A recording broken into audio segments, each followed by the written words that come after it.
There's a big nationwide push to make changes to electric vehicles. Here in Albuquerque, many want to go full steam ahead on this push, but others are reluctant. Spencer Jod is here about a proposal now to change the city's energy code. Supporters say it would make EVs more accessible, but Spencer, opponents are saying it's putting the cart before the horse.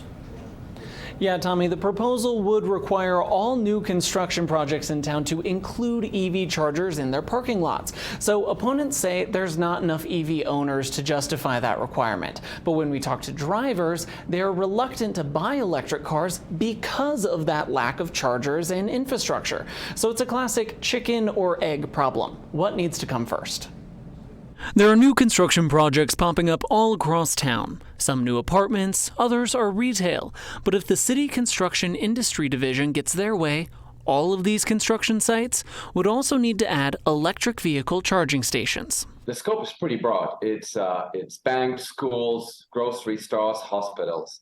And we are opposed to that mandate because it is not funded, first. And then secondly, also the demand is not there. First, let's look at the cost. According to the Greater Albuquerque Chamber of Commerce, a single electric charger can cost anywhere from $7,000 to $18,000. And this new mandate would require an apartment with 300 units to add 60 chargers. The chamber also estimates only 1% of cars owned by New Mexicans are electric, so they don't believe there is a demand for all these charging stations. But when you ask drivers why they don't have an electric car, they often cite a lack of infrastructure. And there's not always electric charging stations everywhere, just like the gas station. When you see somebody using a gas generator to charge an electric vehicle, you wonder about, I don't think it can be used in all applications that they would like it to. I think electric vehicles are a pipe dream.